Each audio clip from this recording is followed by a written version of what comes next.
Good afternoon and welcome you all. In today's class, we are going to continue with determinants. Determinants में today we are going to discuss the properties of determinants. We are going to discuss properties of determinants. Properties अपने को determinants के questions को solve करने के लिए help करेगा. तो determinants के question को solve करने के लिए we should know the properties of determinants. तो properties को पढ़ेंगे. करना क्या है, मैं प्रॉपर्टीज लिखूंगा स्क्रीन में, आप लोग को साथ में कॉपी करना है प्रॉपर्टीज को. प्रॉपर्टीज लिखूंगा, आप लोग कॉपी करोगे, देन फिर प्रॉपर्टीज को डिस्कस करेंगे, मैं समझाऊंगा, आप लोग सुनोगे, एंड देन एग्जांपल्स करेंगे. तो आज बेसिकली अपने को डिटर्मिनेंट्स का प्रॉपर्टीज ही करना है. ठीक है, राइट. पहले प्रॉपर्टीज को लिखना है, फिर मैं डिस्कस करूंगा, समझाऊंगा, आप लोग सुनोगे, फिर उस पर एग्जांपल्स करेंगे, जैसे प्रॉपर्टीज क्लियर हो जाए. किसी को कोई भी डाउट हो तो आराम से पूछो, मैं एक्सप्लेन कर दूंगा. जिन लोग का ये पहला क्लास है एबीएम का, उन लोग पेशेंस के साथ क्लास को करेंगे. फर्स्ट क्लास का रिकॉर्डिंग जैसे ही प्रोसेस हो जाएगा मैं शेयर कर दूंगा, you can do it from there. वैसे डिटर्मिनेंट्स क्लास 12 में था. अब सर क्लास 12 में मेरा मैथ्स नहीं था, तो क्या करें, कुछ नहीं कर सकते. 1. If all elements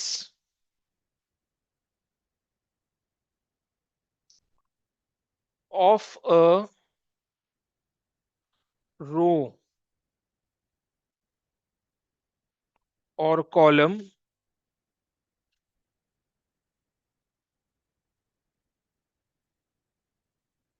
be zero,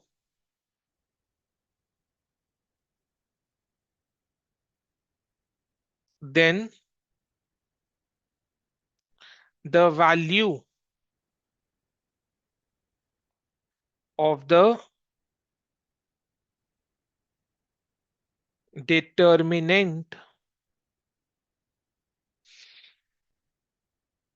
becomes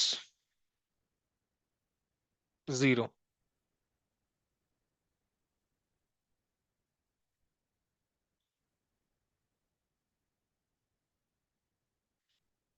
ठीक है. Now what is a determinant? Determinant means a square arrangement of numbers bounded by two vertical lines. Two vertical lines. Square arrangement of numbers means number of rows is equal to number of columns. तो first property क्या बोलता है कि अगर किसी determinant, अगर किसी determinant के किसी रो या कॉलम के सारे एलिमेंट्स जीरो है, देन डिटर्मिनेंट का value will be zero. Determinant के किसी भी रो या किसी भी कॉलम के सारे एलिमेंट्स है, सारे एलिमेंट्स जीरो है, सारे एलिमेंट्स जीरो है, then the value of the determinant becomes zero. समझ में आ रहा है? If all elements of a row, any row or any column be zero, then the value of the determinant becomes zero. अब जैसे ये एक एग्जांपल लिया है, ये एक एग्जांपल, ये एक डिटर्मिनेंट है, इसका वैल्यू फाइंड आउट करेंगे. वैल्यू कैसे फाइंड आउट करते हैं? कोई भी रो या कोई भी कॉलम को पकड़ो, जैसे फर्स्ट रो को पकड़े या फर्स्ट कॉलम को पकड़े, या फर्स्ट सेकंड रो या सेकंड कॉलम, जैसा भी आपका इच्छा, कोई भी रो या कोई भी कॉलम को पकड़ो. किसको पकड़े बोलो? सेकंड. अच्छा, फर्स्ट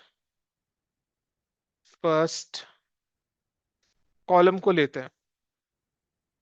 फर्स्ट कॉलम ये रहा 0 1 5. फर्स्ट कॉलम ये रहा 0 1 5. अब एक्सपैंड करना है. एक्सपैंड कैसे करना है? 0 1 5 ये लास्ट क्लास सिखाया था। 015 को लिखो, फर्स्ट कॉलम के थ्रू एक्सपैंड कर रहे हैं, तो साइन क्या होगा Keshav? Plus minus plus, plus minus plus, plus minus plus.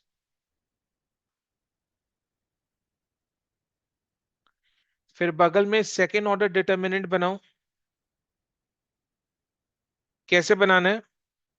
जैसे फर्स्ट एलिमेंट क्या है? 0, तो 0 जिस रो या जिस कॉलम में है उसको एलिमिनेट करो। 0 जिस रो जिस कॉलम में उसको एलिमिनेट करो, तो बचा क्या? 3 4 2 1। देन 1, 1 जिस रो जिस कॉलम में है उसको एलिमिनेट करो, बचा क्या? 0 0 2 1, है कि नहीं? 0 0 2 1, ये रहा 1, 1 जिस रो जिस कॉलम में उसको एलिमिनेट करो, बचा क्या? 0 0 0 2 1। यस और नो? देखो एडवांस बिजनेस मैथमेटिक्स के साथ कोई मस्ती मजाक नहीं। नहीं समझ में आ रहा तो प्लीज टेल मी कि सर यहाँ पर डाउट है। हाँ प्लीज कम, यहाँ पर डाउट है, प्लीज टेल मी। ठीक है। देन 5, 5 जिस रो जिस कॉलम में उसको एलिमिनेट करो, ये रहा 5, ये वाला रो ये वाला कॉलम को एलिमिनेट करो, बचा क्या? 0 0 3 4, तो 0 0 3 4। ठीक है। फिर 0। अब इसको सॉल्व कैसे करना है? सॉल्व करने को क्या बोलते हैं? एक्सपैंड करना to find out the value. कैसे करना है? क्रॉस मल्टीप्लाई करके। 3 into 1 minus 4 into 2। 3 into 1 is 3, minus 2 into 4 is 8। ठीक है। फिर 0 into 1 is 0, minus 0 into 2 is 0। 0 into 4 is 0, minus 0 into 3 is 0। 0 into -5, -1 into 0, +5 into 0। क्या आएगा बोलो? 0, है ना? You said 0 - 0 + 0। 0। समझ में आया? अगर डिटर्मिनेंट के किसी भी रो या किसी भी कॉलम के सारे elements, all the elements are 0, then the value of the determinant becomes 0। ठीक है। प्रॉपर्टीज को एकदम दिल और दिमाग में बसा लो, बिकॉज प्रॉपर्टीज को अपने अप्लाई करेंगे while solving questions on determinants. फिर उस वक्त रिपीट करना मुश्किल हो जाएगा आपके लिए, मेरे लिए। ठीक है, तो प्रॉपर्टीज को एकदम दिमाग में सेट कर लो कि कोई भी रो कोई भी कॉलम के सारे एलिमेंट्स अगर 0 है तो डिटर्मिनेंट का वैल्यू इज 0। तब फिर अपने सॉल्व करने नहीं जाएंगे इसको, बिकॉज सम बड़ा रहेगा ना। इसको सॉल्व करने नहीं जाएंगे, देखेंगे सारे एलिमेंट्स 0 है, कोई भी रो या कोई भी कॉलम के, कोई भी एक रो या कोई भी एक कॉलम का, कोई भी एक रो या कोई भी एक कॉलम का सारे एलिमेंट 0 है, तो डिटर्मिनेंट का वैल्यू बाय डिफॉल्ट 0 होगा। ठीक है।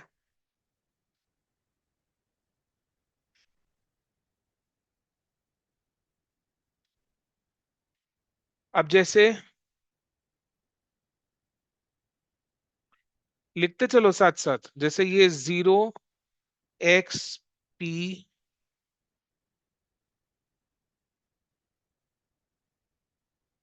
वैल्यू क्या होगा इसका बिना सॉल्व किए? 0। क्यों 0? बिकॉज फर्स्ट रो के सारे एलिमेंट्स 0 है।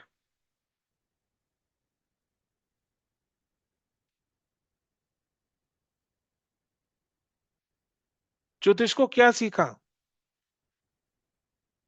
कि कोई भी रो कोई भी एक रो या कोई भी एक कॉलम के सारे एलिमेंट्स अगर 0 है, तो डिटर्मिनेंट का value will be 0।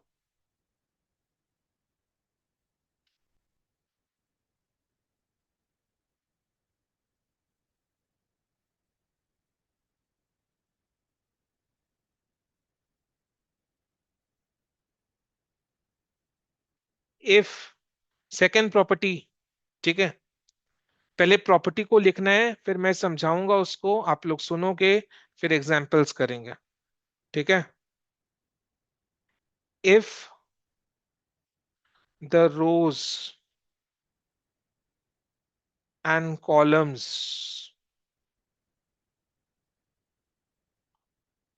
of a determinant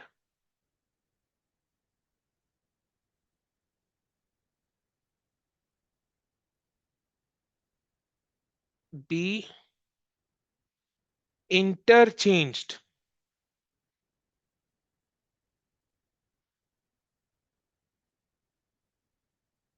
the value of the determinant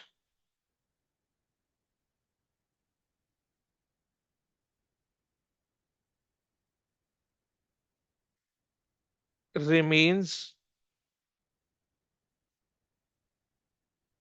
same।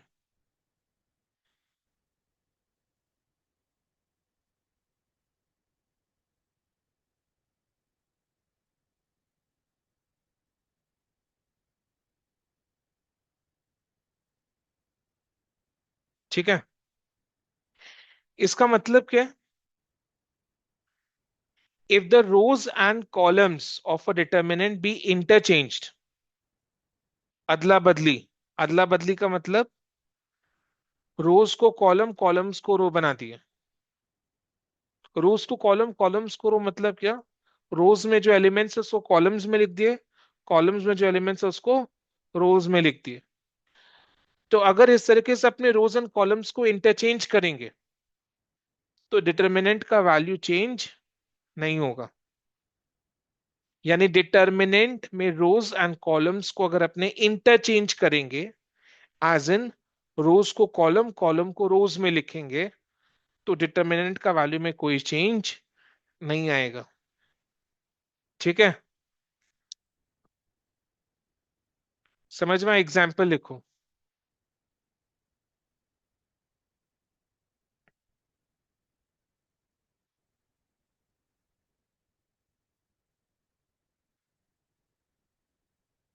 पहले इसका वैल्यू फाइंड आउट करो। वैल्यू कैसे फाइंड आउट करोगे? इसमें टू रोज टू कॉलम्स है, सेकेंड ऑर्डर डिटर्मिनेंट। वैल्यू कैसे फाइंड आउट करना है? क्रॉस मल्टीप्लाई करके। 3 into 8 माइनस 4 into 5,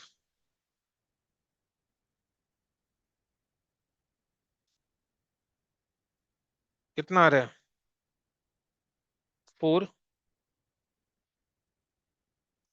अब रोज में क्या है? 3 4 5 8।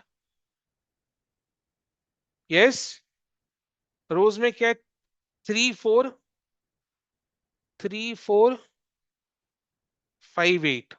अब इसको कॉलम्स में कर दो, 3 4 5 8, कॉलम्स में कर दिया इसको। आप लोग भी ऐसे सर्कल करो जैसे मैंने किया। एग्जाम के लिए इंपॉर्टेंट है, कर रो, जैसा मैं बोल रहा हूँ वैसा करो।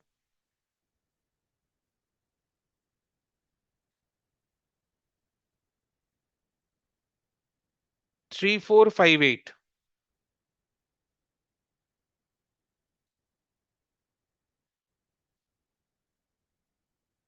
कॉलम्स में 3 4 5 8।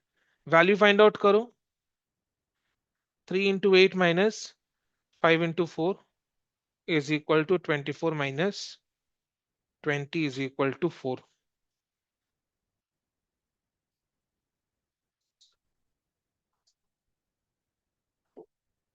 वो मैट्रिक्स में सीखेंगे।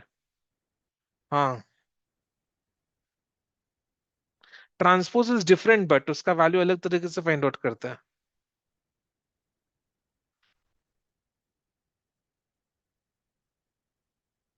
ठीक है। अब जैसे एक डिटर्मिनेंट है, कॉपी करते रहना साथ साथ। A1, A2, A3, B1, B2, B3, C1, C2, C3। इसको कैसे लिख सकते हैं? Is equal to A1, A2, A3, B1, B2, B3, C1, C2, C3। Because value same रहेगा ना, तभी इक्वल टू का साइन है। अगर डिटर्मिनेंट्स के रोज एंड कॉलम्स को अपने इंटरचेंज करते हैं, यानी रोज को कॉलम, कॉलम को रोज करते हैं, तो डिटर्मिनेंट का वैल्यू सेम रहता है, चेंज नहीं होता है।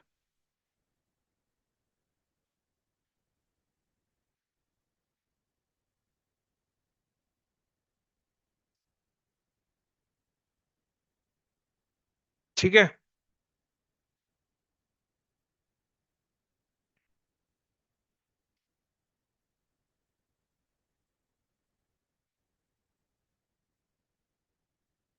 Third property, if two rows और कॉलम्स,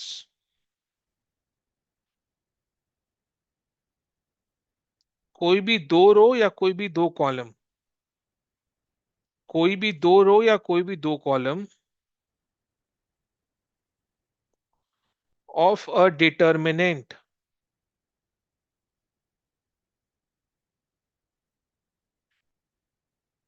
आर आइडेंटिकल,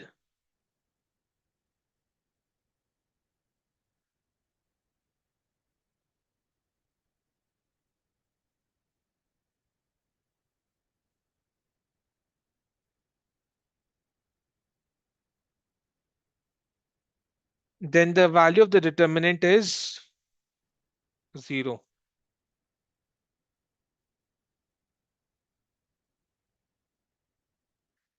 यानी डिटर्मिनेंट में कोई भी दो रोज या कोई भी दो कॉलम्स आइडेंटिकल है, सेम है, तो आपको डिटर्मिनेंट का वैल्यू कैलकुलेट करने की जरूरत नहीं है, वैल्यू इज जीरो। प्रूफ करके दिखा दूंगा मैं, ठीक है। पहले सेकेंड ऑर्डर डिटर्मिनेंट लेते हैं, फिर थर्ड ऑर्डर। जैसे एग्जांपल लिखो, 2525, रोज में 25 है, इसमें रोज आइडेंटिकल है, कॉलम आइडेंटिकल है, या दोनों आइडेंटिकल है? हाँ, बता। बहुत डिफिकल्ट क्वेश्चन। दोनों आइडेंटिकल है। कॉलम में क्या है? 2 2 एंड 2 5 5, तो आइडेंटिकल कैसे हुआ? हाँ, तो कॉलम में 2 2 है और 5 5 है, तो आइडेंटिकल है। नहीं है ना? समझ में आ रहा है ना? कॉलम्स में देखो, कॉलम्स में 2 2 का एक रो है, और इधर में 5 5 का एक कॉलम है। मतलब कॉलम में क्लास 2 2 के बच्चे लोग हैं, और एक कॉलम में क्लास 5 5 के बच्चे लोग हैं, तो आइडेंटिकल है। दोनों कॉलम्स आइडेंटिकल नहीं है। बट रोज में क्या सेटिंग करके रखा है? एक रो में 2 5 है, तो दूसरा रो में भी 2 5 है, तो क्या आइडेंटिकल है? रोज आइडेंटिकल है। ठीक है, रोज आइडेंटिकल है। ठीक है, two rows of a determinant are identical, the value determinant is zero. Value find out करो क्रॉस मल्टीप्लाई करके। 2 into 5 minus 5 into 2 is 10 - 10 is equal to zero.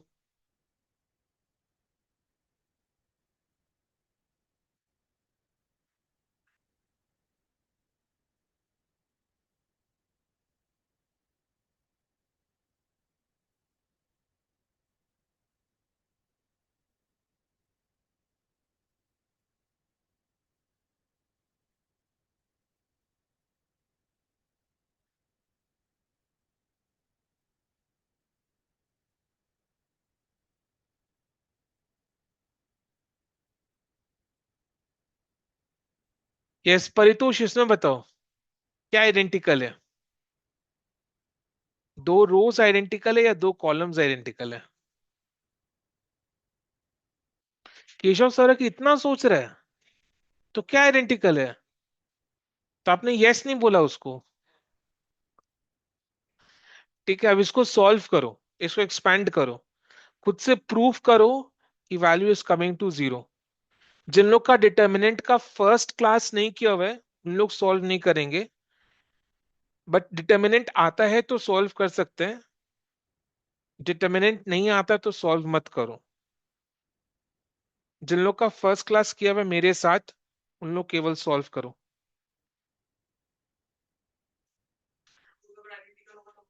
कोई भी दो रोज आइडेंटिकल है, फर्स्ट और थर्ड भी होगा। चलो फर्स्ट एंड थर्ड का देख लो,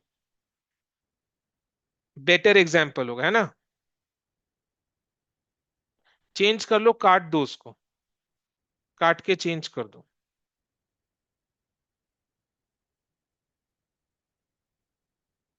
x y z a b c, तो first and second row identical है।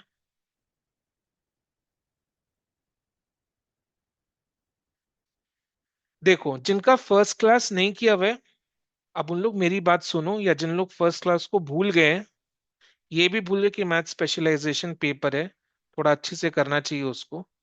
ठीक है, राइट। ओके, उन लोग सुनो मेरा बात। देखो ये डिटर्मिनेंट है, डिटर्मिनेंट का वैल्यू फाइंड आउट करना है। डिटर्मिनेंट का वैल्यू फाइंड आउट करने के प्रोसेस को बोलते हैं एक्सपेंशन, एक्सपैंडिंग द डिटर्मिनेंट। अब डिटर्मिनेंट को आप एक्सपैंड कोई भी रो या कोई भी कॉलम से कर सकते हैं। सपोज आपने लोग, अगर मैं आपको बता दूं, पहले रूल्स बता दूं। अगर अपने लोग फर्स्ट रो से एक्सपैंड कर रहे हैं, तो ए, फर्स्ट रो में क्या है, ए बी सी लिखा, साइन क्या पुट किया, प्लस ए माइनस बी प्लस सी। सर ये साइंस कैसे समझेंगे? साइंस ये लास्ट क्लास मैंने डिस्कस किया था, साइंस ऐसा होगा। अगर फर्स्ट रो के थ्रू एक्सपैंड करे तो plus minus plus, second row के थ्रू एक्सपैंड करे तो minus plus minus, third row के थ्रू एक्सपैंड करे तो प्लस माइनस प्लस। तो फर्स्ट कॉलम के थ्रू एक्सपैंड करे तो plus minus plus, second column के थ्रू एक्सपैंड करे तो minus plus minus, third column के थ्रू एक्सपैंड करे तो प्लस माइनस प्लस। तो अपने सपोज एक्सपैंड कर रहे हैं, किसके थ्रू एक्सपैंड करना है? सेकेंड रो के थ्रू एक्सपैंड करो। ठीक है, सेकेंड रो के थ्रू एक्सपैंड करो।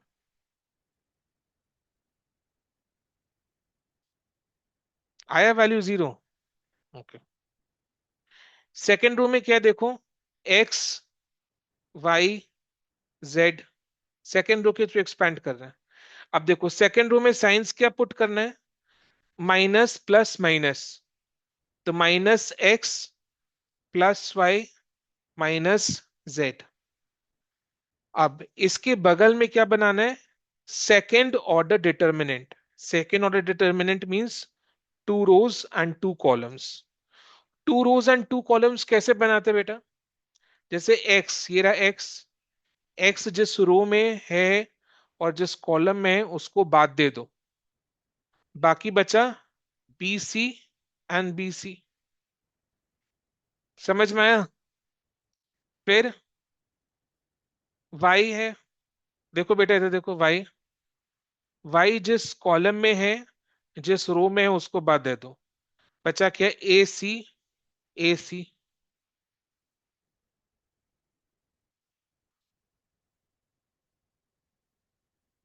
अब जेड, जेड जेड जिस कॉलम या जिस रो में उसको बाद दे दो, इधर से जेड जिस कॉलम में है, जिस रो में उसको बाद दे दो, बचा क्या, ए बी, ए बी।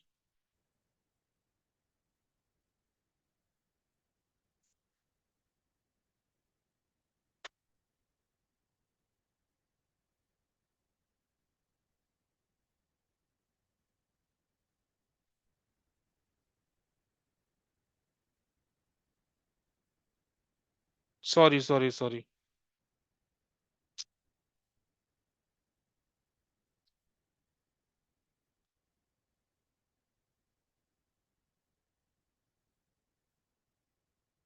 अब सेकेंड ऑर्डर डिटर्मिनेंट का वैल्यू कैसे निकालते हैं? क्रॉस मल्टीप्लाई करके, है ना? तो b into c minus b into c, a into c minus a into c, a into b minus a into b. तो देखो, minus x into zero plus y into zero minus z into zero. तो हुआ क्या? Zero. तो कोई भी दो, ऐसा नहीं कि अगल बगल के कोई भी दो, ऐसा नहीं कि अगल बगल के कोई भी दो, कोई भी दो रोज या कोई भी दो कॉलम्स के वैल्यूज अगर आइडेंटिकल होते हैं तो डिटर्मिनेंट का वैल्यू होगा जीरो।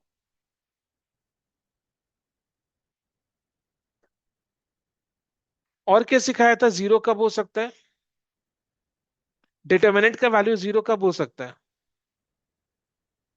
जब कोई भी एक रो या कोई भी एक कॉलम के सारे एलिमेंट्स जीरो है तो डिटर्मिनेंट का वैल्यू जीरो होगा। समझ में आया? वैल्यू सेम कब रहता है? जब कोई भी रोज या कोई भी कॉलम को अपने इंटरचेंज करे, एज एन रोज को कॉलम, कॉलम्स को रोज बना दे, तो डिटर्मिनेंट का वैल्यू सेम रहेगा।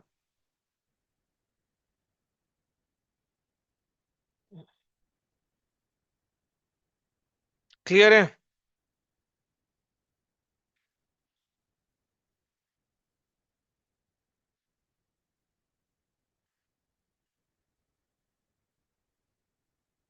अब ये वाले डिटर्मिनेंट का वैल्यू फाइंड आउट करके दो। देखो जीरो आ रहा है कि नहीं आ रहा है?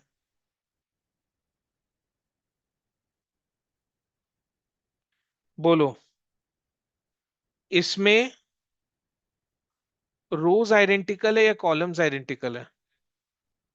कॉलम्स आइडेंटिकल है, first and second column identical है।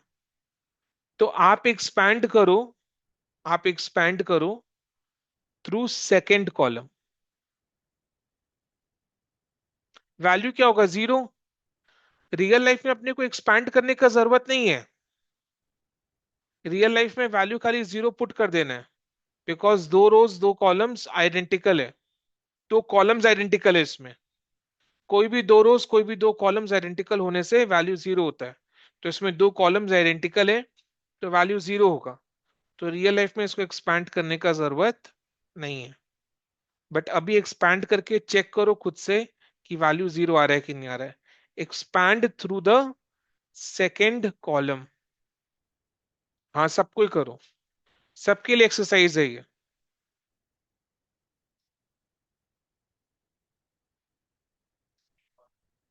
सेकेंड कॉलम, सेकेंड कॉलम में क्या है? A b c. साइन क्या पुट करेंगे सेकेंड कॉलम में? ये रहा देखो, माइनस प्लस माइनस। फिर बगल में सेकेंड ऑर्डर में डिटर्मिनेंट बनाओ। जैसे ए जिस कॉलम जिस रो में उसको एलिमिनेट करो, बचा क्या? B y c z.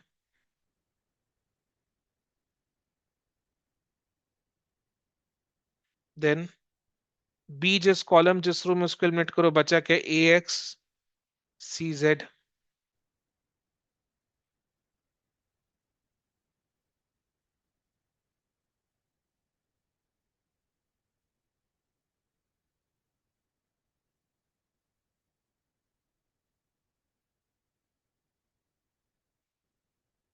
Then c जिस कॉलम रो में है उसको एलिमिनेट करो, बचा क्या? A x B Y.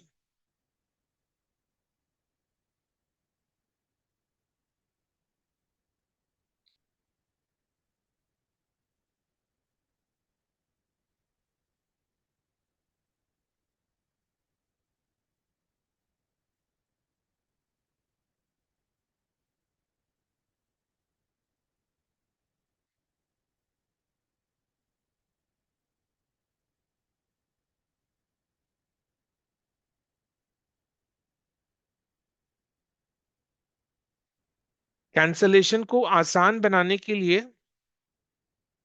जब मल्टीप्लाई कर रहे हैं तो ए बी सी को आगे रखना है, एक्स वाई जेड को पीछे रखना है। जिसको ये बात समझ में आ गया ठीक है, नहीं समझ में आए तो भी ठीक है। एक्सप्लेन करने का वो एक्सपेक्टेशन मत रखना।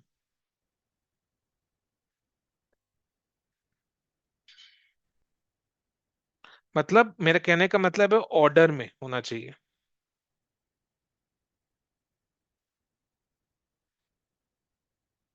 वो तो आप इंटेलिजेंट नंबर एक नंबर हो, एक नंबर इंटेलिजेंट हो।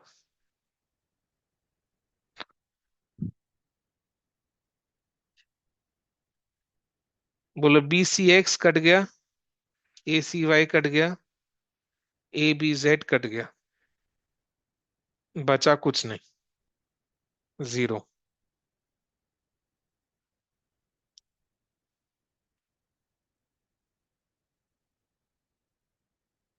आइडेंटिकल लिखना है, मतलब माइनस ए बी जेड था, फिर थर्ड में फिर आपने लिखा ए बी जेड, लेकिन मैंने इधर लिखा बी ए जेड, ऐसा काट सकते सर? हाँ हाँ हाँ हाँ हाँ। मैंने, हाँ वही चीज है ना, मैं वही बोला कि जैसे ए पहला तो ए को पहले लिखो, बी को बाद में लिखो, सी को उसके बाद लिखो। इस तरीके से ऑर्डर में अगर अरेंज करेगा ना तो कैंसलेशन में इजी होगा। अदरवाइज आपने जैसे किया वो भी करेक्ट है, टीचर उसको रॉन्ग कर ही नहीं सकता कोई भी एंगल से। ठीक है, राइट। कितना प्रॉपर्टीज हो गया? तीन प्रॉपर्टीज हो गया। फर्स्ट प्रॉपर्टी क्या था केशव सर? होगी मेरे को देखकर।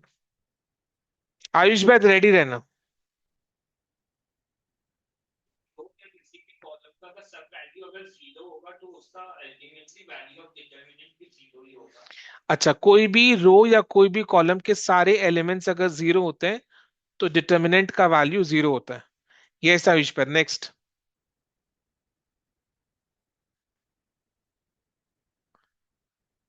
देख कर बता दो।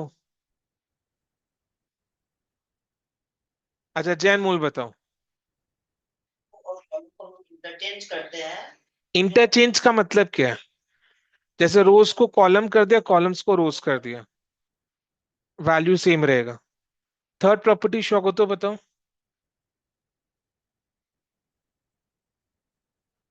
वैल्यू जीरो होगा, ओके।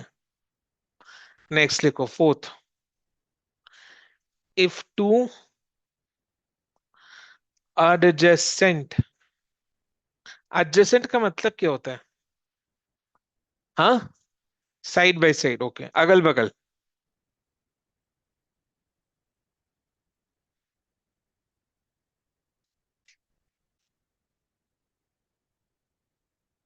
और कॉलम्स ब्रैकेट्स में होगा।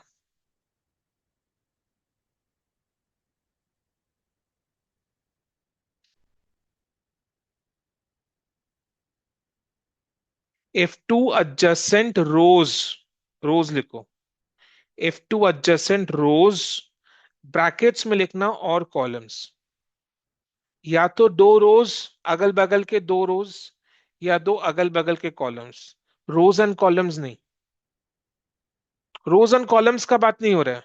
या तो दो अगल बगल के रोज, अगल बगल के होना चाहिए, जैसे first and second row, second and third row, ऐसे। फर्स्ट एंड थर्ड रो, समझ में आ रहा है? If two adjacent rows or columns of a determinant be interchanged,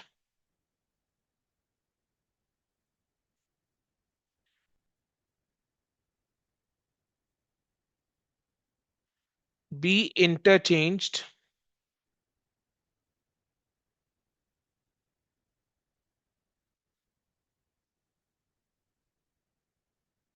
यानी row one becomes row two, row two becomes row one, या फिर row two becomes row three and row three becomes row two. तो two adjacent rows या फिर two adjacent columns, C1 becomes C2 and C2 becomes C1, C2 becomes C3, C3 becomes C2। ठीक है, are interchange, then the numerical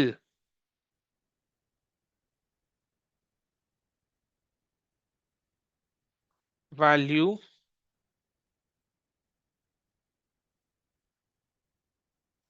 of the determinant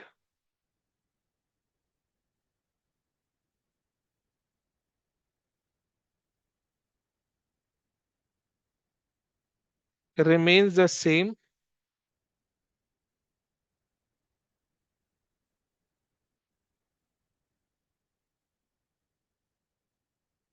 but its sign changes।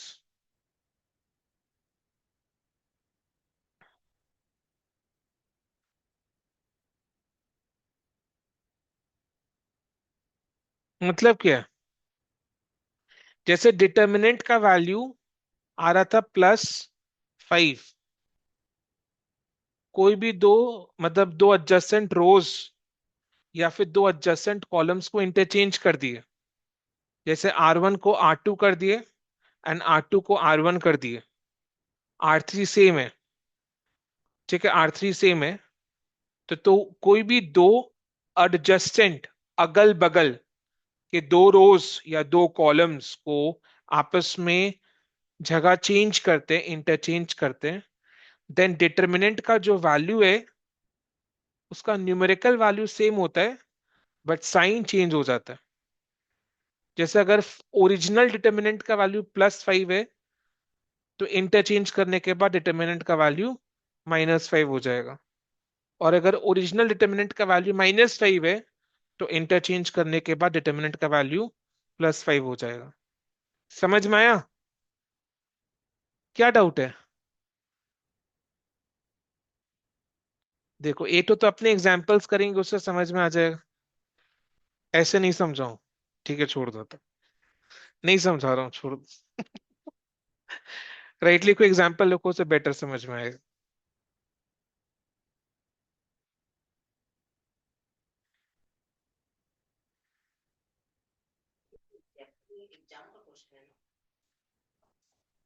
ये सब exam का questions आएगा, कोई standard है कि नहीं सीयू का? सब बोल मत देना किसी के सामने, वाइस चांसलर इस्तीफा दे देगा।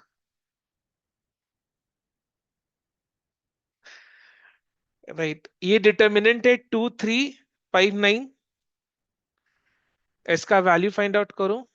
2 × 9 -3 × 5। 2 × 9 is 18, -3 × 5 is 15। क्या है? 3।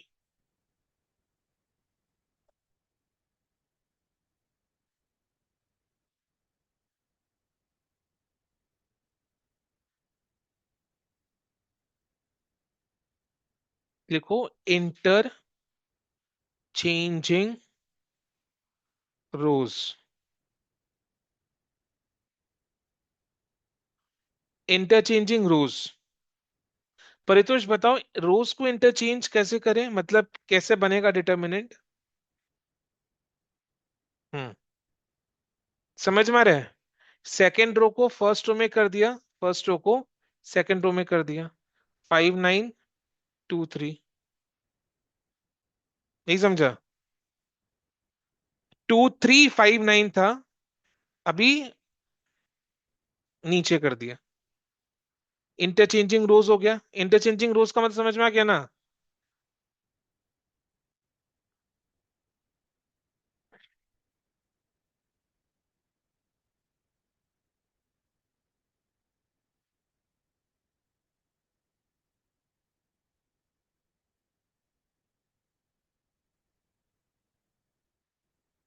लिख लो ऐसे।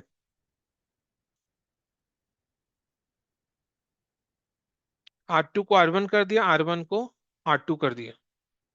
डिटर्मिनेंट का वैल्यू फाइंड आउट करो। 3 × 5 -9 × 2, तो 15 -18 = -3।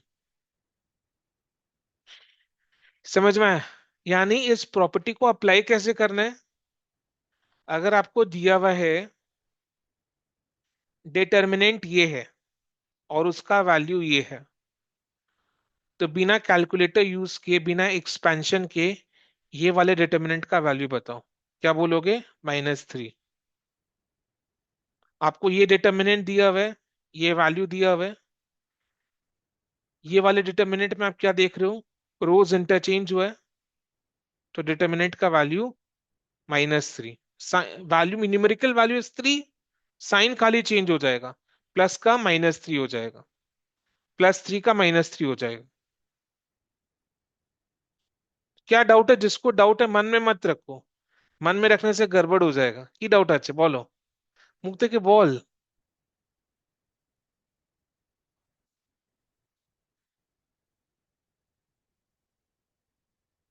कॉलम्स को इंटरचेंज वो तो कराऊंगा मैं, इसमें कोई डाउट है क्या? मैथ्स में चिंता ही मत करो, सब कराऊंगा मैं। हाँ पूछो।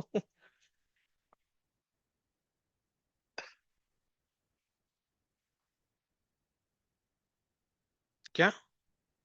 वो बाद में पूछना।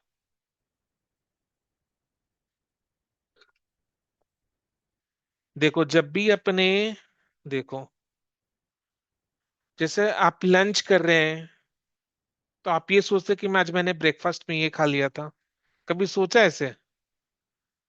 तो जब लंच कर रहे हैं तो लंच में कंसंट्रेट करना है।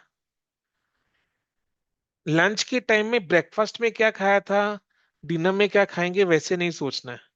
ठीक है? उससे क्या होगा ना, आप खुद के पाँव में कुल्हाड़ी मारोगे। समझ में आया ना? मतलब आता हुआ चीज को आप बिगाड़ कर दोगे। ठीक है? अगर आपने पूछा ही है, ले लो। तो सेकंड प्रॉपर्टी में रोज को कॉलम किया था, कॉलम को रोज किया था। सेकंड प्रॉपर्टी में रोज को कॉलम किया था, कॉलम को रोज किया था। ठीक है?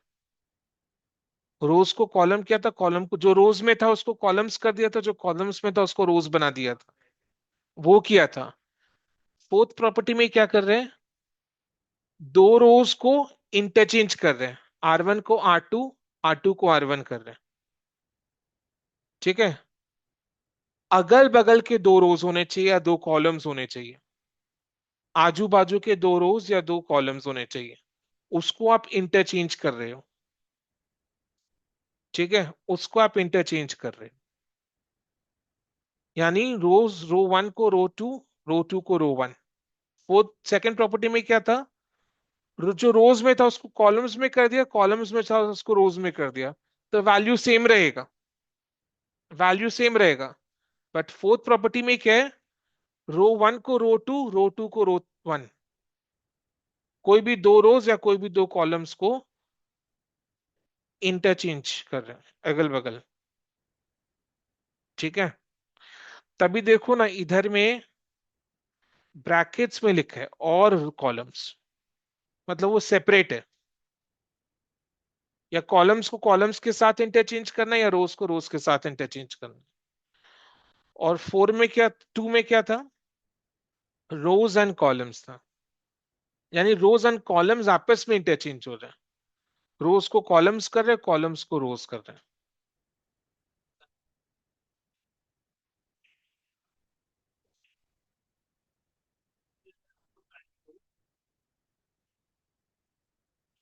हम्म।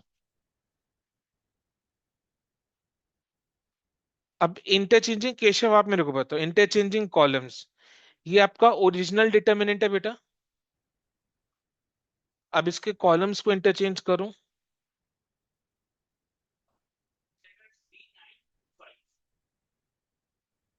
ठीक है? 3925, वैल्यू फाइंड आउट करो। 3 × 5 15, -2 × 9 18, 15 -18 is -3।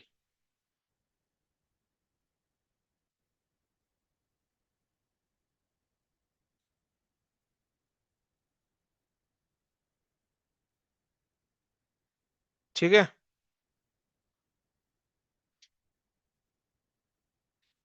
हम्म।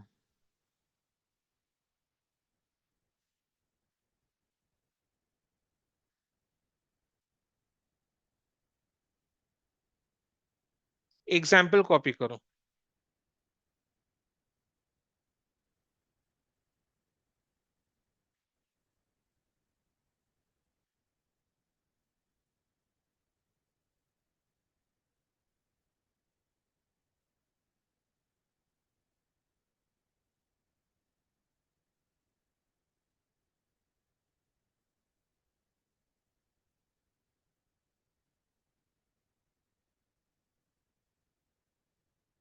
कोई भी दो रोज को चेंज करना है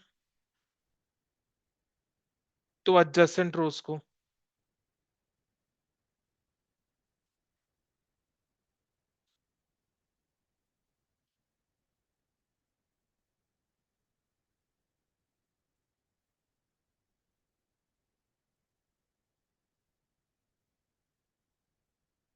ऐसे लिख सकते हैं कि नहीं लिख सकते हैं? ये एप्लीकेशन ऑफ प्रॉपर्टी है।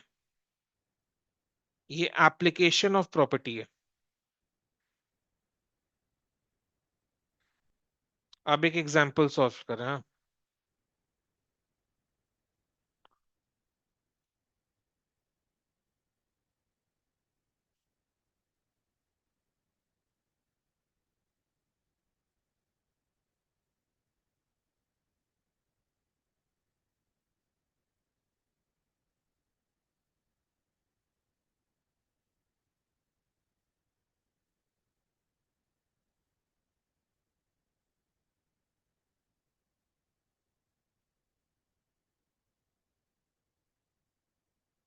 इसका वैल्यू फाइंड आउट करो। एक्सपैंड करो through the second row. Second row क्या लेगा बेटा?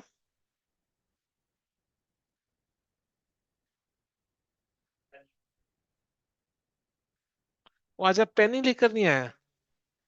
ओहो, बहुत बड़ा भूल किया आपने।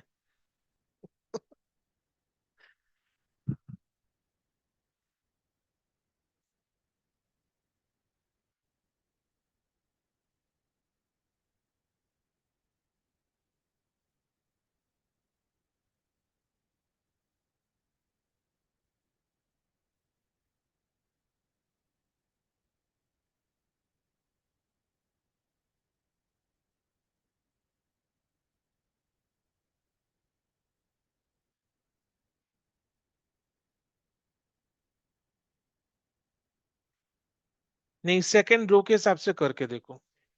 मतलब ये मेरे, ऐसे तो आप वैल्यू फाइंड आउट कोई भी रो या कोई भी कॉलम के वो यूज करके कर सकते हैं, बट मैं सेकेंड रो के थ्रू एक्सपांड करने के लिए बोला। सेकेंड रो, सेकेंड रो के एलिमेंट्स क्या है? 1, 3 एंड 6। साइंस क्या दोगे? जल्दी नहीं बोला आप। Minus plus minus. मैंने अभी इंटरचेंज किया है क्या? मैंने बोला पहले वैल्यू फाइंड आउट करो। आप उस समय पेन इंटरचेंज कर रहे थे।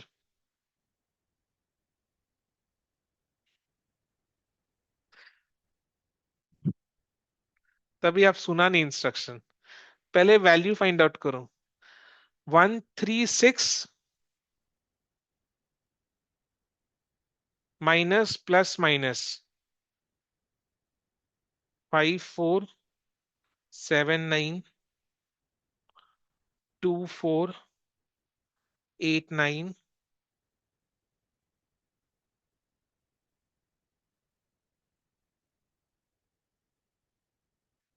2, 5, 8, 7।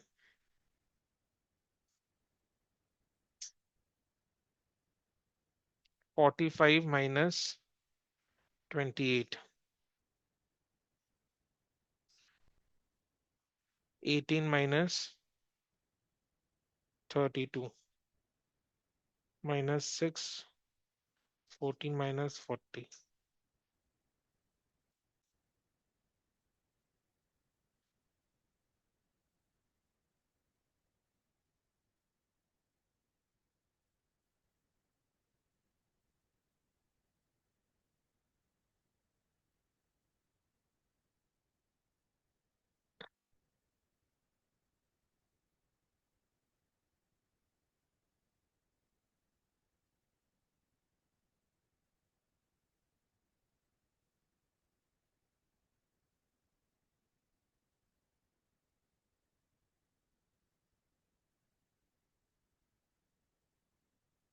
-17 -42 +156 97।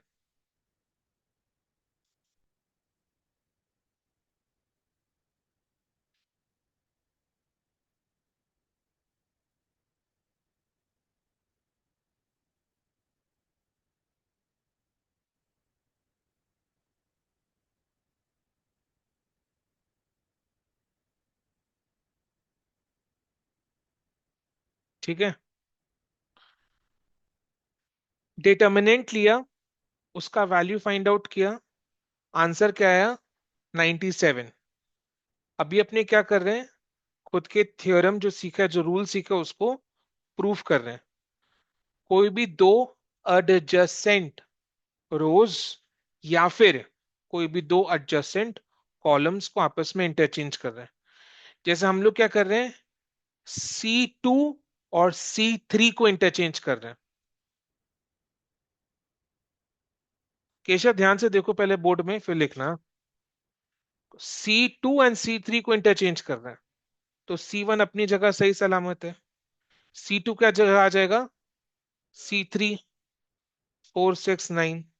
और C3 की जगह आ जाएगा C2 537। इसका वैल्यू क्या होगा? -97। अब वैल्यू फाइंड आउट करो। Now you expand through any row or any column as per your wish. As per your wish, you expand through any row, any column. और देखो -97 आ रहा है कि नहीं आ रहा है?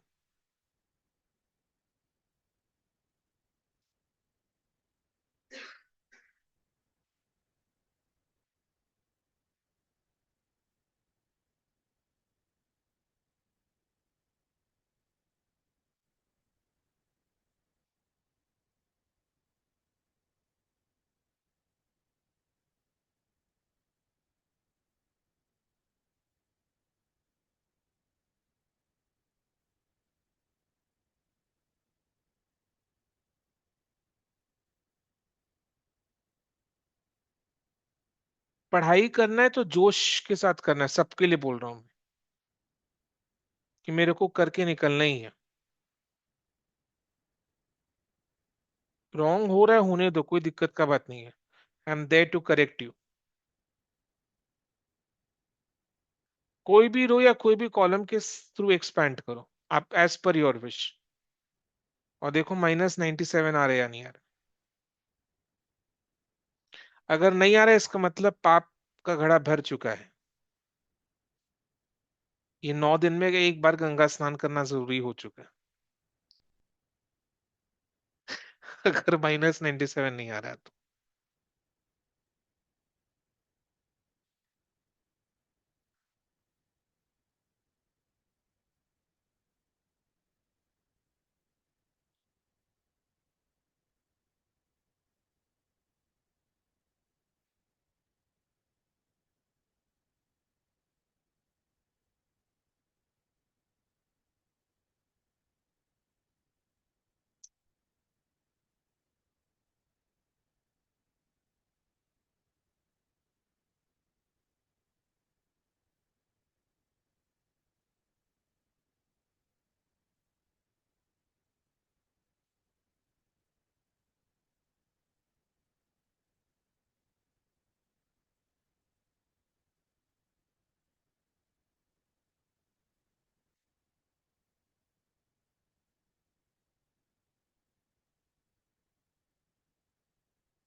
হয়েছে?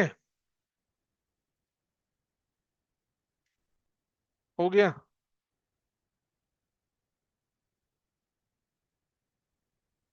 करो करो, हो गया? तो किसका बाकी है? केशव सौरभ ही नहीं हुआ? हे राम।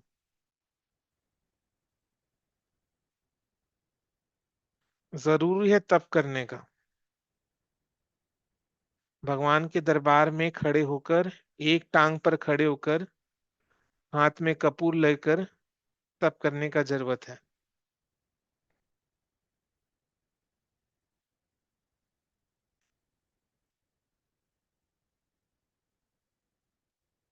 आ गया? आयुष वैद का नहीं हुआ? ए माँ।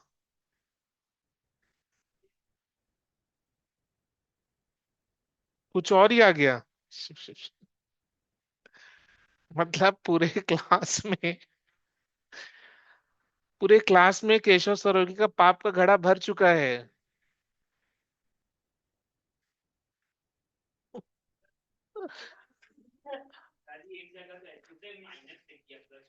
जो भी हो, फर्स्ट अटेम्प्ट में नहीं आया ना, इसका पाप का घड़ा भर चुका है केशव।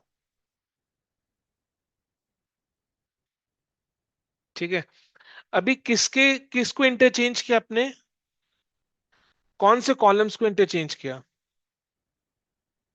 C2 and C3। ध्यान से सुना भी जो बोल रहा हूं, हाँ? रूल क्या है? एडजेसेंट कॉलम्स को इंटरचेंज करने से न्यूमेरिकल वैल्यू सेम होता है विथ ऑपोजिट साइन। ठीक है। एडजेसेंट रोज या एडजेसेंट कॉलम्स, यानी इसका मतलब ये हुआ कि अगर अपने C1 C3 को इंटरचेंज करेंगे, C1 के जगह C3 को लिख दिया, C3 के जगह C1 को लिख दिया, तो क्या ये रूल अप्लाई करेगा? बिकॉज दोनों एडजेसेंट नहीं है। ठीक है। दोनों एडजेसेंट नहीं है, ये रूल अप्लाई नहीं करेगा ना। ठीक है।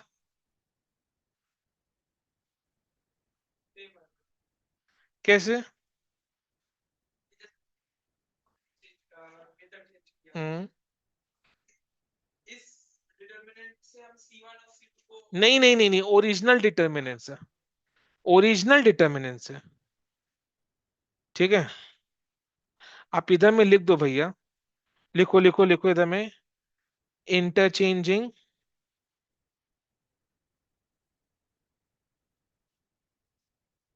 C2 C3। इधर में लिखो ओरिजिनल डिटर्मिनेंट।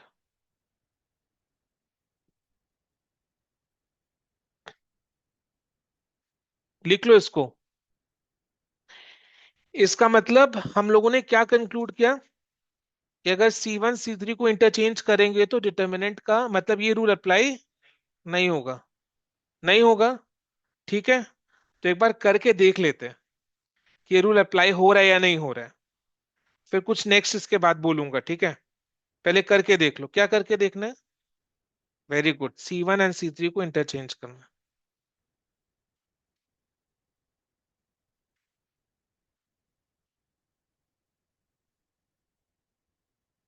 C1 की जगह क्या लिखना है?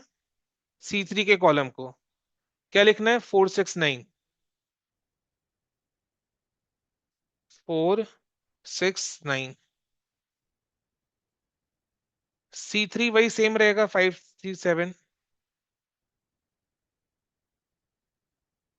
5 3 7। और C3 में आ जाएगा C1 2 1 8 2 1 8।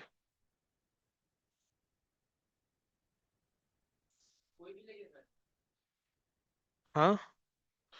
अब ये वाले डिटर्मिनेंट का वैल्यू फाइंड आउट करो एक्सपैंडिंग थ्रू एनी रो और any column as per your wish. Interchanging. Now this is an acid test कि आप लोग का पाप का घड़ा कितना भर के रखा हो। देखता वैल्यू आता है कि नहीं आता। क्या वैल्यू आता है?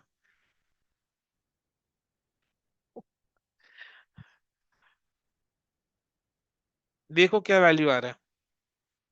आपने C1 एंड C3 को इंटरचेंज किया, लिख लो। सुनो, बगल में लिखो, जैसे मैं कह रहा हूं वैसा करो। मैथ्स का क्लास में कोई भी इधर उधर की बातें नहीं। इंटरचेंजिंग C1 C3 ऐसे करके लिखो। अब मैथ्स का अलग कॉपी नहीं बनाया तो इतना सारा पेजेस भर गए मैथ्स में। अब इसके बाद कुछ बोलने का नहीं है। फिर कैसे रिवाइज करेगा, कैसे करेगा, भगवान मालिक है।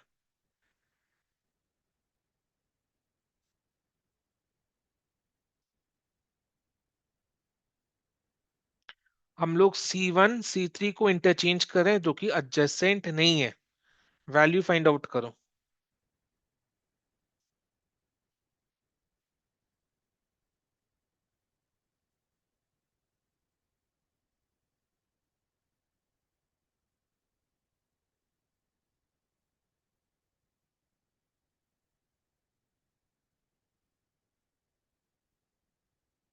Expand through any row or through any column as per your wish.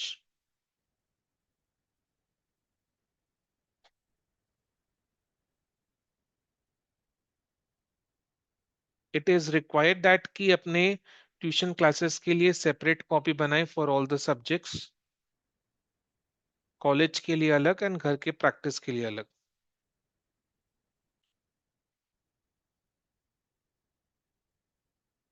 ना,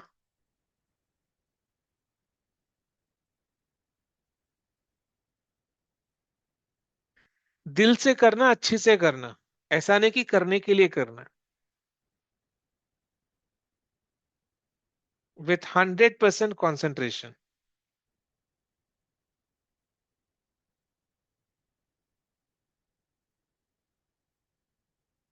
-97। ओके।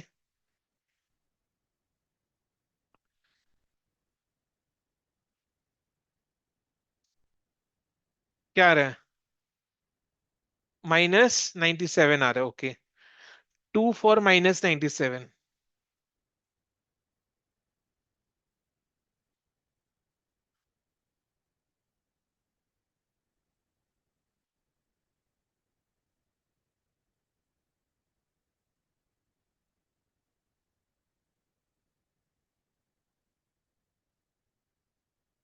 -97। -97। স্বাগত কি হয়েছে बाबा रे? देखो, केशव इफेक्ट है ये। केशव के आगे बैठने का इफेक्ट है। ओ हाँ, अच्छा अच्छा। बोला सर बकवास मत करिए। सभी को।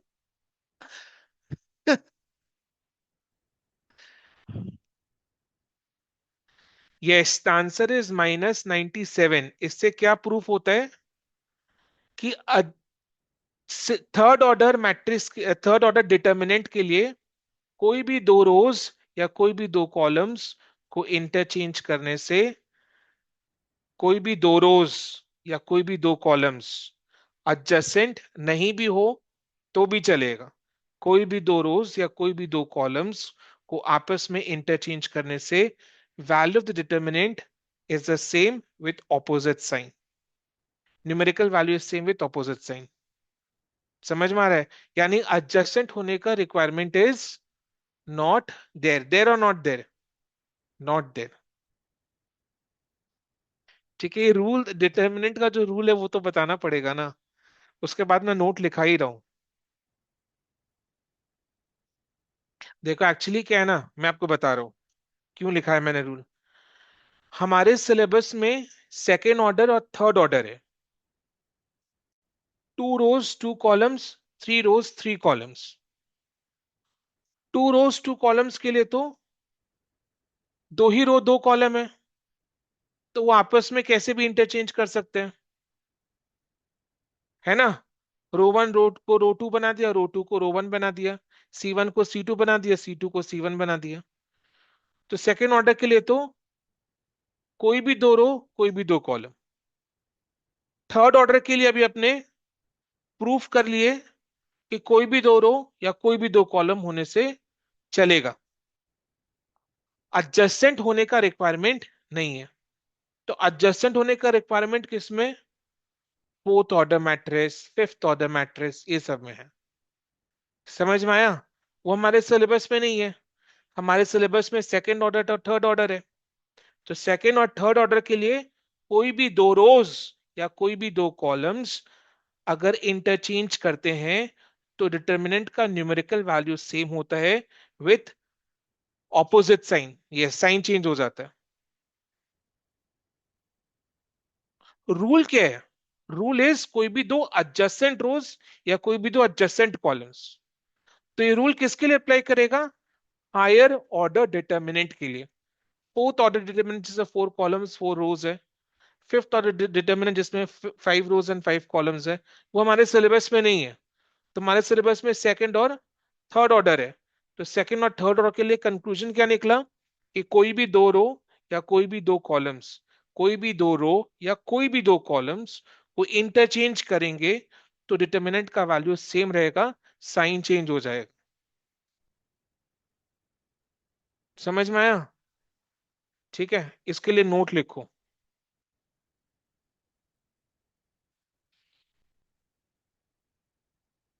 यानी अपने को एडजस्टमेंट वाला बात सेम फाइव के लिए याद रखने का जरूरत नहीं है।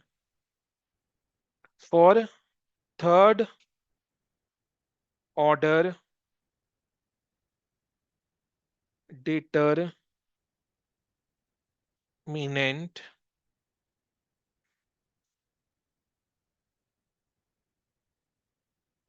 this rule shall be valid in case of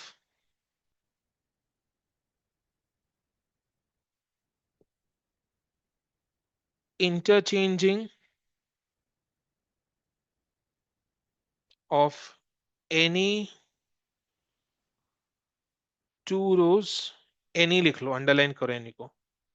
any two rows or any two columns।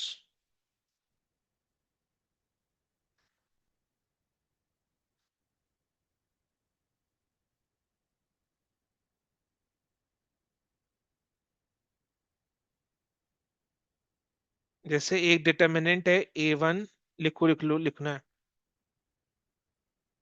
A1 A2 A3 B1 B2 B3 C1 C2 C3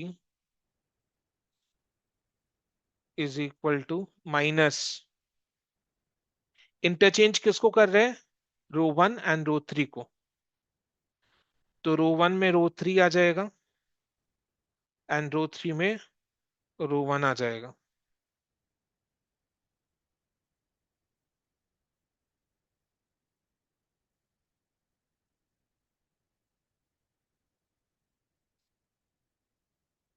is equal to minus करके लिखना, minus minus C1 C2 C3 B1 B2 B3 A1 A2 A3। इधर में लिखो, बगल में नीचे में R1 को इंटरचेंज कर रहे हैं R3 से।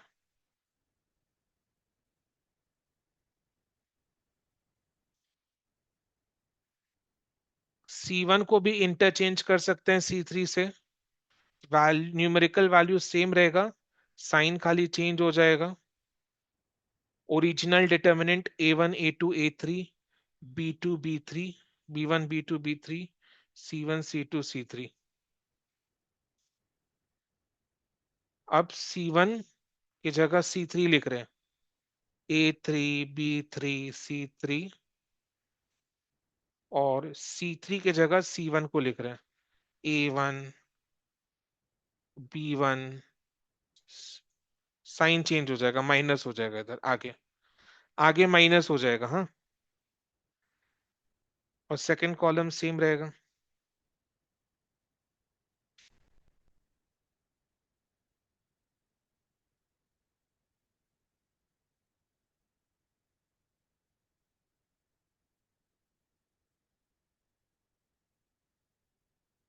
लिख लो C1 इंटरचेंजिंग C3, ऐसे।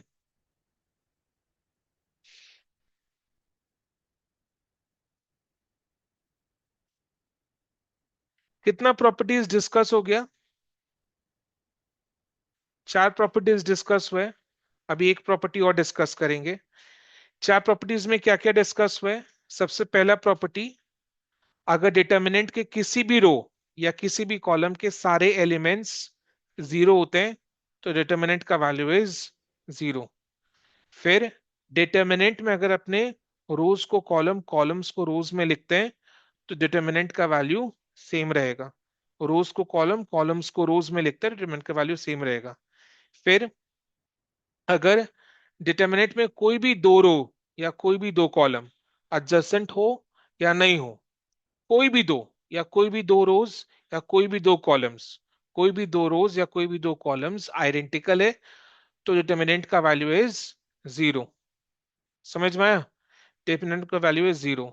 फिर अगर डिटर्मिनेंट के कोई भी दो रोज, अपने को तो सेकंड और थर्ड ऑर्डर से मतलब है, तो कोई भी दो रोज या कोई भी दो कॉलम्स, कोई भी दो रोज या कोई भी दो कॉलम्स को आपस में इंटरचेंज करेंगे तो डिटर्मिनेंट का वैल्यू सेम रहेगा बट साइन ऑपोजिट हो जाएगा, साइन चेंज हो जाएगा। ठीक है? अपने को एडजेसेंट एज सच याद रखने का रूल इज एडजेसेंट, बट वो हायर ऑर्डर के लिए एप्लीकेबल है, सेकंड और थर्ड ऑर्डर के लिए नहीं। सेकंड और थर्ड ऑर्डर में तो कोई भी दो रो या कोई भी दो कॉलम्स को इंटरचेंज करेंगे, आर वन को आर थ्री से या आर थ्री को आर वन से, आर टू को आर थ्री से, कोई भी दो रोज या कोई भी दो कॉलम्स को इंटरचेंज करेंगे, डिटरमिनेंट का न्यूमेरिकल वैल्यू सेम रहेगा, साइन चेंज हो जाएगा। ठीक है?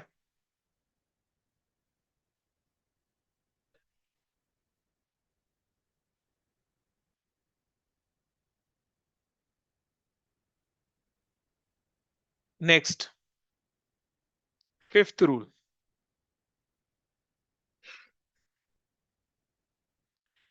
if all the elements, all the elements, all the elements of any row, brackets में, और any column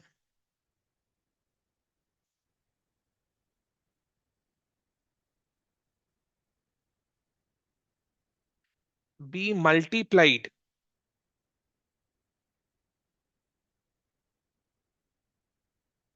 by any constant,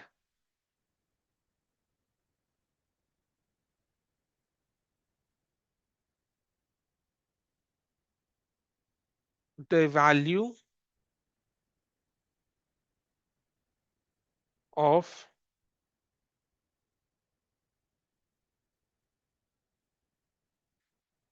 the value of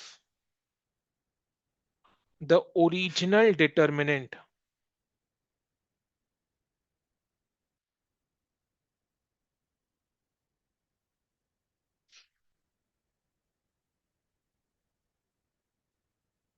is also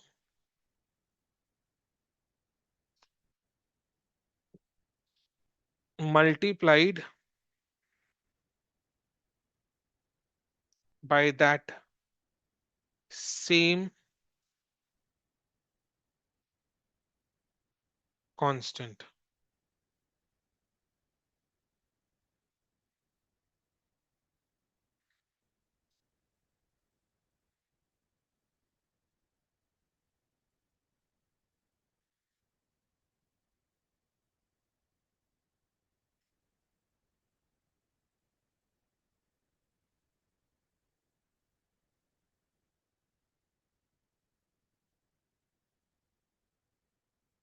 rule क्या है? अगर डिटर्मिनेंट के किसी भी रो के सारे एलिमेंट्स को कोई भी एक नंबर से मल्टीप्लाई करते हैं, सारे एलिमेंट्स को एक ही नंबर से मल्टीप्लाई कर रहे हैं, तो डिटर्मिनेंट का जो ओरिजिनल वैल्यू है that also gets multiplied by the same number. मैं फिर से रिपीट कर रहा हूं, समझने का कोशिश करो, वैसे तो एग्जाम्पल है ही। ठीक है? डिटर्मिनेंट के कोई भी रो को अगर अपने किसी भी नंबर से मल्टीप्लाई करें, जैसे फॉर एग्जाम्पल ये डिटर्मिनेंट है, ये वाला डिटर्मिनेंट है, ठीक है, समझ में आया? इसका कोई भी रो पकड़ लो, से सेकेंड रो, इसको मल्टीप्लाई करो 2 से। 1 into 2 is 2, 3 into 2 is 6 into 2 is, तो 2 6 12 हो गया। तो डिटर्मिनेंट का जो वैल्यू है ना, वैल्यू क्या निकला था? 97.22 हो जाएगा। कितना हो जाएगा? 194 हो जाएगा वो। समझ में आया? डिटर्मिनेंट के कोई भी रो या कोई भी कॉलम को आप किसी एक नंबर से सारे एलिमेंट्स को, कोई भी रो या कोई भी कॉलम के सारे एलिमेंट्स को कोई एक नंबर से मल्टीप्लाई करते हैं, तो डिटर्मिनेंट का value also gets multiplied by the same number. Sign वही सेम रहता है, साइन में कोई चेंज नहीं होता, ठीक है।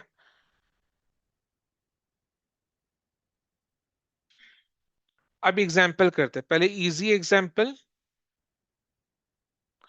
देखो। 2539, अब ये डिटर्मिनेंट का वैल्यू बताओ। 2 into 9 minus 5 into 3,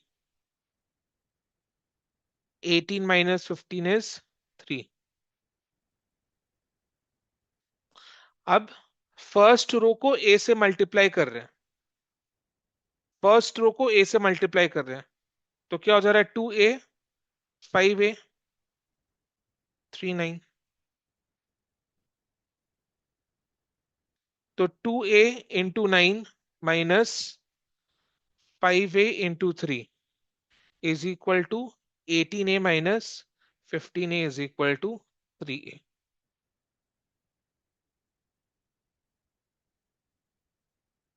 समझ में आया?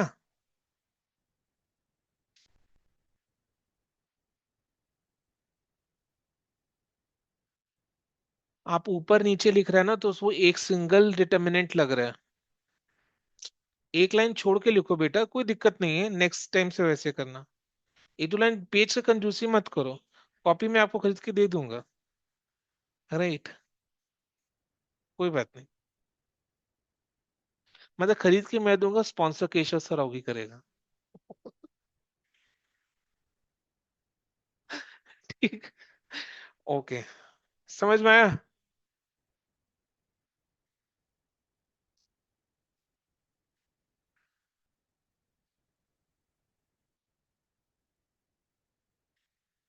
यानी कि यहां तक लिख लिया सबने?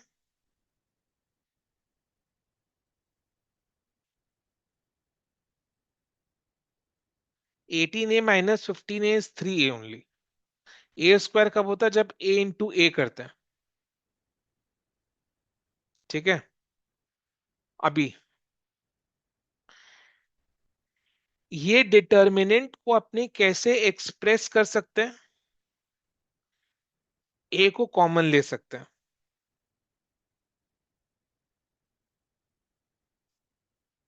इस डिटर्मिनेंट को अपने ऐसे करके लिख सकते हैं,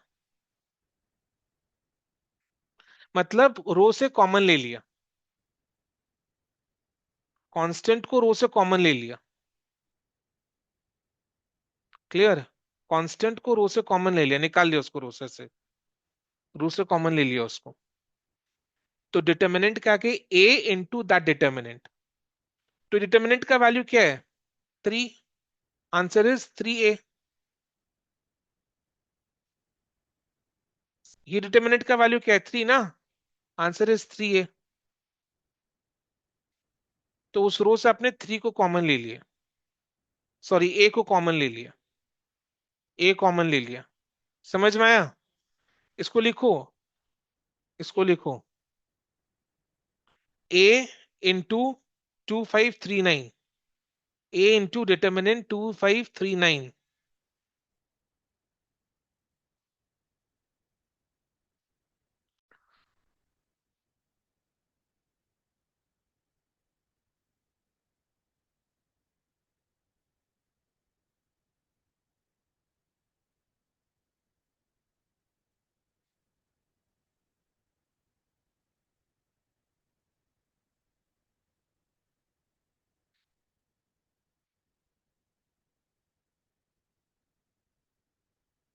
अब जैसे एक डिटर्मिनेंट लिखना है साथ साथ,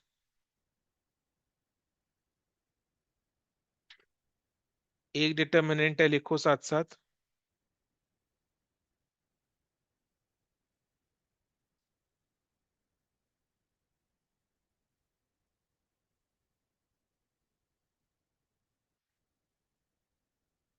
इसमें क्या कॉमन ले सकते हैं अपने के?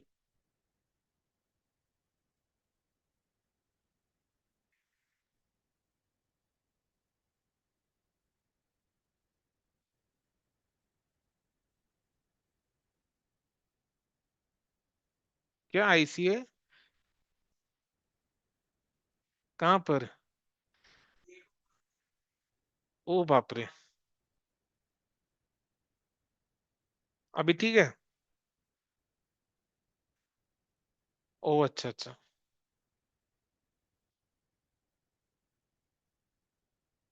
IC, IC IC.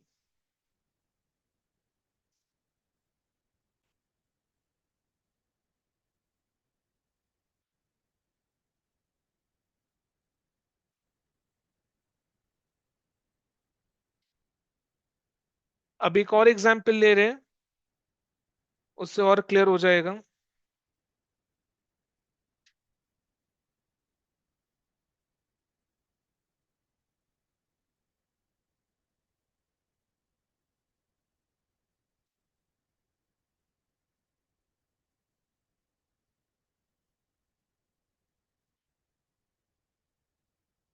देखो,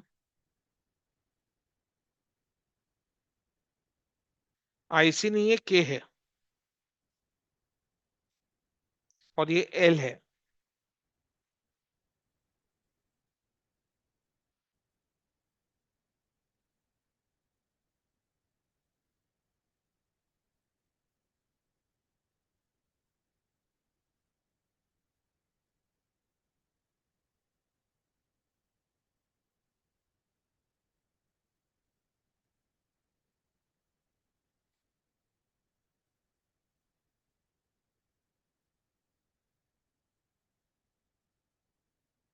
तो क्या कॉमन ले सकते हैं?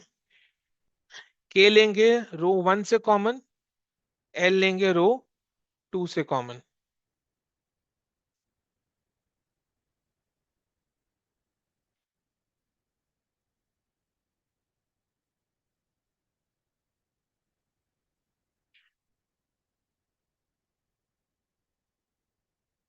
के लेंगे रो वन से कॉलम, एल लेंगे रो टू से कॉमन।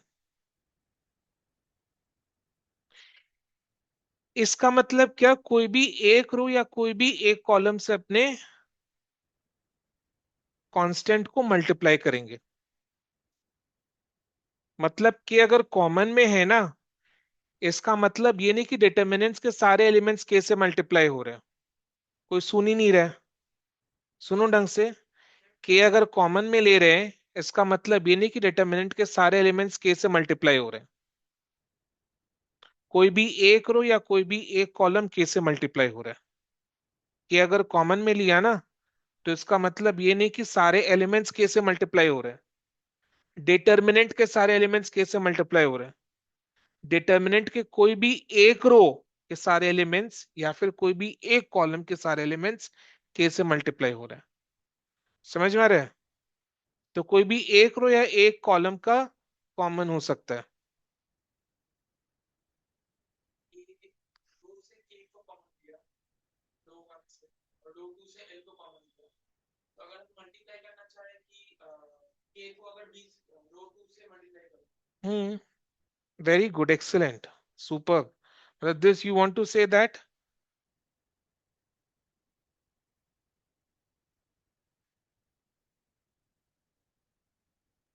लिखना नहीं है ये। इनको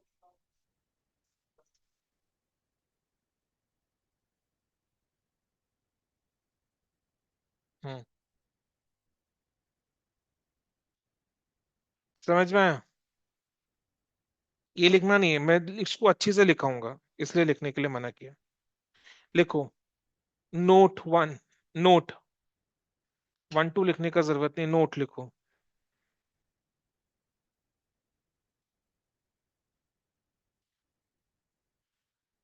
मल्टीप्लीकेशन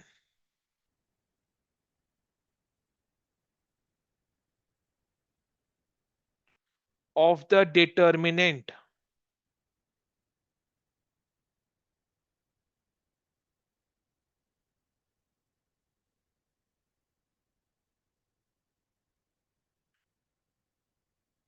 समझ में आ रहा है? शुभम ने जो बोला वो क्लियर है? वैल्यू सेम आएगा, वैल्यू सेम आएगा। multiplication of the determinant by a constant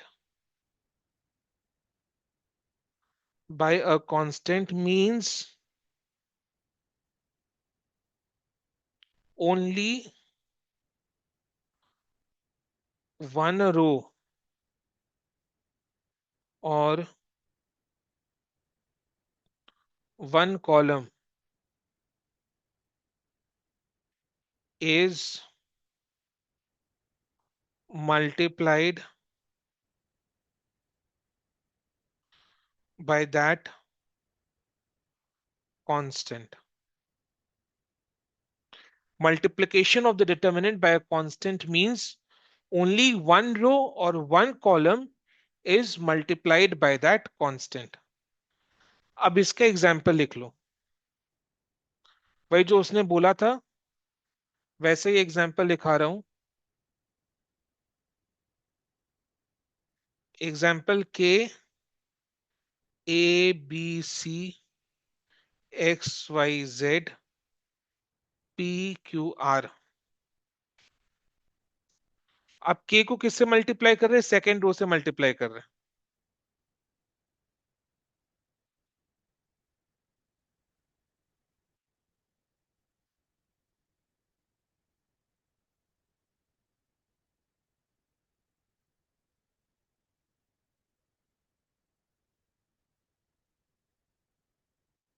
या फिर के को फर्स्ट रो से मल्टीप्लाई कर रहे हैं,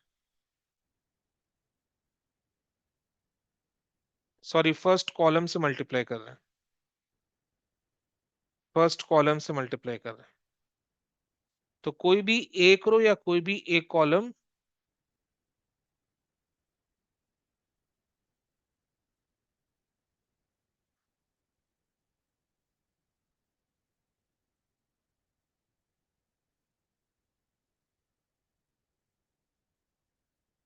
जैसे मैं लिख रहा हूं आप लोग भी वैसे ही लिखो।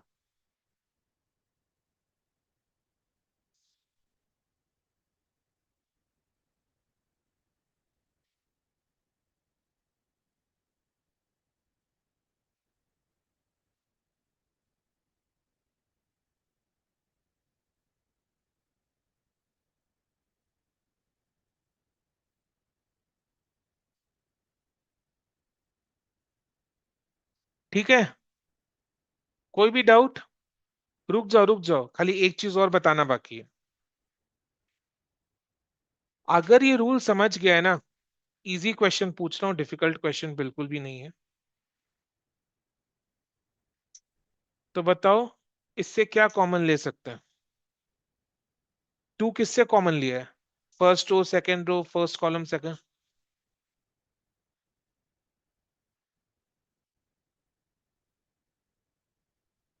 है कि नहीं? अब इसमें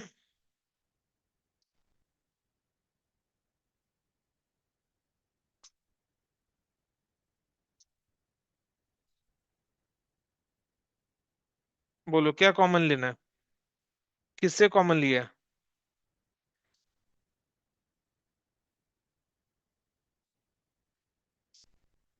इधर में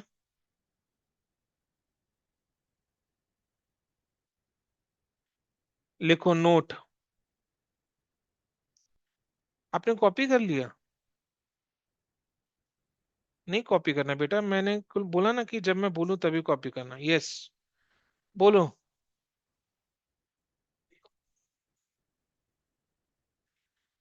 इधर से क्यों नहीं हो सकता? लो 3 9, 3 इंटू 3 9। इधर में क्या हो जाएगा 3 0 1, क्यों नहीं हो सकता? हो सकता है ना, वही तो सिखाया ना, रूल्स अप्लाई करने के लिए सीखना है अपने को। लिखो note, any constant, any constant can be taken, any constant can be taken common from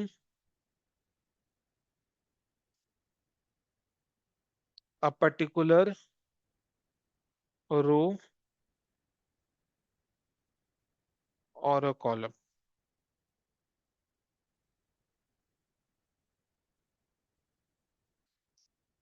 फिर ये एग्जाम्पल, दो एग्जाम्पल को कॉपी करो।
एक बार रिवाइज कर रहे हैं, 5 मिनट में रिवाइज कर रहे हैं।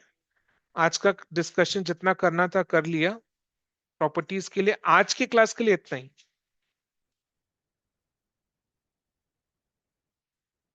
फर्स्ट रूल क्या है? अगर डिटर्मिनेंट के कोई भी रो या कोई भी कॉलम के सारे एलिमेंट्स जीरो है तो डिटर्मिनेंट का वैल्यू भी जीरो होगा।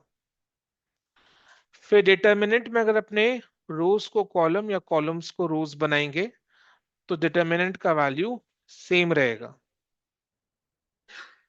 फिर अगर डिटर्मिनेंट के कोई भी दो रोज या कोई भी दो कॉलम्स आइडेंटिकल है then in that case determinant का वैल्यू जीरो आएगा। देन नेक्स्ट, डिटर्मिनेंट के कोई भी दो रोज या कोई भी दो कॉलम्स, कोई भी दो रोज या कोई भी दो कॉलम्स को इंटरचेंज करेंगे तो डिटर्मिनेंट का value same, numerical value same रहेगा, साइन चेंज हो जाएगा।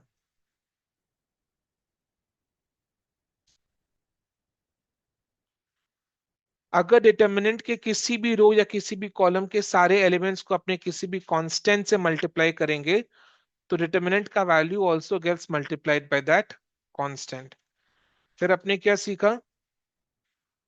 कांस्टेंट को अपने कोई भी एक रो या कोई भी एक कॉलम से मल्टीप्लाई कर सकते हैं, या कोई भी एक रो या कोई भी एक कॉलम से कॉमन ले सकते हैं। कोई भी एक रो या कोई भी एक कॉलम से मल्टीप्लाई कर सकते हैं या कोई भी एक रो या कोई भी एक कॉलम से कॉमन ले सकते हैं। मल्टीप्लिकेशन चाहे वहां पर कॉमन लेने का तो होगा ही ना, मल्टीप्लिकेशन चाहे वहां पर कॉमन तो ले ही सकते हैं ना, साथ साथ चलता है दोनों चीज। ठीक है, समझ में आए? 5 रूल्स अपने आज डिस्कस किए। मैथ्स का class we keep it always short and simple. तो आज का डिस्कशन यहीं पर, नेक्स्ट क्लास डिटर्मिनेंट्स को कंटिन्यू करेंगे। ठीक है, चलो। जिन लोग ऑनलाइन क्लास अटेंड करें, समझ में आया? Yes, sir. Okay, Let's go. Thank you so much. See you in the next day, bye.